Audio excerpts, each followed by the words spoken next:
MDH ಚನ masala.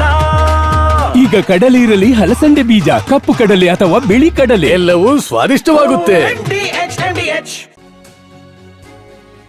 ಬಳ್ಳಾರಿಯಲ್ಲಿ ನಡೆದಂತಹ ಗಲಾಟೆ ಕುರಿತಂತೆ ಟಿವಿ9ನಲ್ಲಿ ಬಿಗ್ ಎಕ್ಸ್ಕ್ಲೂಸಿವ್ ಸುದ್ದಿ. ರಾಜಶೇಖರ್ ಬಲಿಯಾದಂತಹ ವ್ಯಕ್ತಿ ಗುರುಚರಣ್ ಬಂದೂಕಿನಿಂದಲೇ ಬಲಿಯಾದದ್ದ.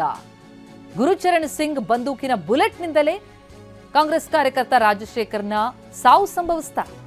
ಕೈ ಶಾಸಕರಾಗಿರುವ ಭರತ್ ರೆಡ್ಡಿ ಆಪ್ತನಾಗಿರುವ ಸತೀಶ್ ರೆಡ್ಡಿಯ ಗನ್ಮ್ಯಾನ್ ಈ ಗುರುಚರಣ್ ಸಿಂಗ್. ಟಿವಿ9ಗೆ ಪೊಲೀಸ್ ಉನ್ನತ ಮೂಲಗಳಿಂದ ಮಾಹಿತಿಗಳು ಲಭ್ಯ ಆಗ್ತಾ ಇದೆ. ಒಂದು ಬ್ಯಾನರ್ ವಿಚಾರಕ್ಕೆ ಸಂಬಂಧಪಟ್ಟಂತೆ ಕಲ್ತೂರಾಟ ಆಗಿ ಆ ಸಂದರ್ಭದಲ್ಲಿ ಅಲ್ಲಿದ್ದಂತಹ ಸತೀಶ್ ರೆಡ್ಡಿಯ ಗನ್ಮ್ಯಾನ್ಗಳು ಏರ್ಫೈರ್ ಮಾಡ್ತಾರೆ. ಆಗ ಒಬ್ಬ ಕಾಂಗ್ರೆಸ್ನ ಕಾರ್ಯಕರ್ತ ಮೃತಪಟ್ಟರು, ರಾಜಶೇಖರ್. ಹಾಗಿದ್ರೆ ರಾಜಶೇಖರ್ ಸಾವಿಗೆ ಯಾರು ಕಾರಣ ಅಂತ ಗಮನಿಸ್ತಾ ಹೋದಾಗ ಈಗ ಗುರುಚರಣ್ ಸಿಂಗ್ ಬಂದೂಕಿನಿಂದ ಹೊರಬಂದಂತಹ ಬುಲೆಟ್ಟೇ ರಾಜಶೇಖರ್ಗೆ ಬಡಿತಾ? ಈ ಬಗ್ಗೆ ಟಿವಿ9ಗೆ ಪೊಲೀಸ್ ಉನ್ನತ ಮೂಲಗಳಿಂದ ಮಾಹಿತಿ ಲಭ್ಯವಾಗ್ತಾ ಇದೆ. ಯಾರು ಈ ಗುರುಚರಣ್ ಸಿಂಗ್ ಅಂತ ನೋಡ್ತಾ ಹೋದ್ರೆ ಕಾಂಗ್ರೆಸ್ ಶಾಸಕ ಭರತ್ ರೆಡ್ಡಿಯವರ ಆಪ್ತನಾಗಿರುವ ಸತೀಶ್ ರೆಡ್ಡಿಯವರ ಗನ್ಮ್ಯಾನ್. ಹಾಗಿದ್ರೆ ಗಾಳಿಯಲ್ಲಿ ಗುಂಡು ಹಾರಿಸಿದಂತಹ ಗನ್ಮ್ಯಾನ್, ಆ ಗುಂಡು ರಾಜಶೇಖರ್ಗೆ ಬಡಿದಿದ್ಯಾ? ಸತೀಶ್ ರೆಡ್ಡಿಯ ಇಬ್ಬರು ಗನ್ಮ್ಯಾನ್ಗಳನ್ನು ಅರೆಸ್ಟ್ ಮಾಡಲಾಗಿದೆ. ಗುರುಚರಣ್ ಸಿಂಗ್ ಮತ್ತು ಬಲ್ಜಿತ್ ಸಿಂಗ್ ಅರೆಸ್ಟ್ ಆಗಿರೋರು. ಈಗ ಗುರುಚರಣ್ ಸಿಂಗ್ ಹೊರಡಿಸಿದಂತಹ ಏರ್ ಫೈರ್ನಲ್ಲೇ ಹೊರಬಿದ್ದಂತಹ ಗುಂಡು ರಾಜಶೇಖರ್ಗೆ ಬಡಿದಿದ್ಯಾ ಅನ್ನೋದ್ರ ಬಗ್ಗೆ ಗುಮಾನಿ. ಇಬ್ಬರು ಖಾಸಗಿ ಗನ್ಮ್ಯಾನ್ಗಳ ಅರೆಸ್ಟ್ ಆಗಿದ್ದಾರೆ. ಬಳ್ಳಾರಿ ಪೊಲೀಸರು ಇಬ್ಬರು ಗನ್ಮ್ಯಾನ್ಗಳನ್ನು ಅರೆಸ್ಟ್ ಮಾಡಿದ್ದು, ಬಲ್ಜಿತ್ ಸಿಂಗ್ ಕೂಡ ಈಗ ಅರೆಸ್ಟ್ ಆಗಿದ್ದಾರೆ. ಆದರೆ ಈಗ ಗುರುಚರಣ್ ಸಿಂಗ್ ಬಂದೂಕಿನಿಂದಲೇ ಹೊರಟಂತಹ ಬುಲೆಟ್ ರಾಜಶೇಖರ್ಗೆ ಬಡಿದಿರುವಂತಹ ಸಾಧ್ಯತೆಗಳು ಕಂಡು ಬರ್ತಾ ಇದೆ. ಇಬ್ಬರೂ ಕೂಡ ಸತೀಶ್ ರೆಡ್ಡಿ ಇಬ್ಬರು ಗನ್ಮ್ಯಾನ್ಗಳನ್ನ ನೋಡ್ತಾ ಇದೀವಿ. ಗುರುಚರಣ್ ಸಿಂಗ್ ಮತ್ತು ಬಲ್ಜಿತ್ ಸಿಂಗ್ ಇಬ್ಬರನ್ನೂ ಕೂಡ ಈಗ ಪೊಲೀಸರು ಅರೆಸ್ಟ್ ಮಾಡಿದ್ದಾರೆ. ಅದರಲ್ಲಿ ಗುರುಚರಣ್ ಸಿಂಗ್ ಬಂದೂಕಿನಿಂದ ಹೊರಬಿದ್ದಂತಹ ಗುಂಡು ರಾಜಶೇಖರ್ಗೆ ತಗುಲಿರುವಂತಹ ಸಾಧ್ಯತೆಗಳು ಕಂಡು ಬರ್ತಾ ಇದೆ. ಈ ಬಗ್ಗೆ ಪರಿಶೀಲನೆಗಳು ನಡೀತಾ ಇದೆ. ಹೇಗೆ ರಾಜಶೇಖರ್ ಸಾವು ಸಂಭವಿಸ್ತು ಅನ್ನೋದು ಬಹಳ ದೊಡ್ಡ ಪ್ರಶ್ನೆಯಾಗಿತ್ತು.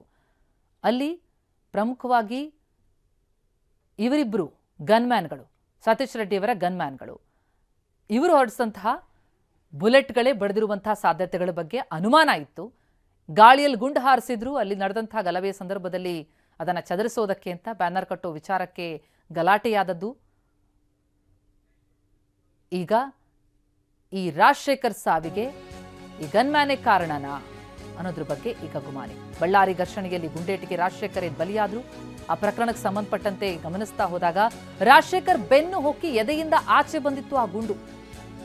ಏರ್ ಫೈರ್ ಮಾಡೋಕೆ ಹೋದವರು ಒಬ್ರಿಗೆ ತಗುಲೋ ಹಾಗೆ ಆಗಿದ್ರೆ ಫೈರಿಂಗ್ ಮಾಡ್ಬಿಟ್ರ.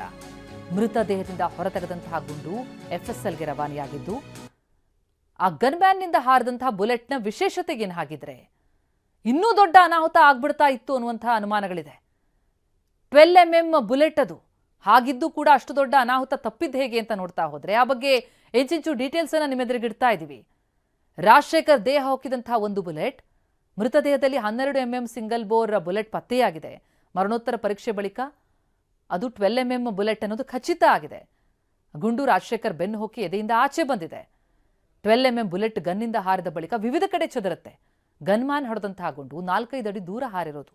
4-5 ಅಡಿ ದೂರ ಹಾರಿದ್ದಕ್ಕೆ ಓರ್ವ ಬಲಿಯಾಗಿದ್ದಾರೆ. ಆದರೆ 10 ಅಡಿಗಿಂತ ಹೆಚ್ಚು ದೂರ ಏನಾದರೂ ಹಾರಿಬಿಟ್ಟಿದ್ರೆ ಬುಲೆಟ್ ಸ್ಪ್ರೆಡ್ ಆಗ್ತಿತ್ತು. ಬುಲೆಟ್ ಸ್ಪ್ರೆಡ್ ಆಗಿದ್ರೆ ಇನ್ನಷ್ಟು ಮಂದಿಯ ಪ್ರಾಣ ಹೋಗೋ ಸಾಧ್ಯತೆ ಇತ್ತು. ಎಂಥ ಅಚಾತುರ್ಯ ನೋಡಿ. ಬುಲೆಟ್ ಸ್ಪ್ರೆಡ್ ಆಗದ ಕಾರಣ ದೊಡ್ಡದೊಂದು ಅನಾಹುತ ತಪ್ಪಿದೆ ನಿಜ, ಆದರೆ ಓರ್ವನ ಬಲಿಯಾಗಿದೆ. ಮೃತದೇಹದಿಂದ ಹೊರತೆಗೆದಂತಹ ಗುಂಡು FSLಗೆ ರವಾನಿಸಿದೆ ಖಾಕಿ ಪಡೆ.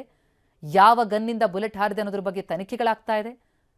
ರಾಜಶೇಖರ್ ಸಾವಿಗೆ ಯಾವ ಗನ್ಮ್ಯಾನ್ ಹಾರಿಸಿದಂತಹ ಗುಂಡು ತಗಲಿದ್ದು ಅನ್ನೋದ್ರ ಬಗ್ಗೆ ಇನ್ನು ತನಿಖೆಗಳು, ಪರಿಶೀಲನೆ ಮುಂದುವರಿತಾ ಇದೆ.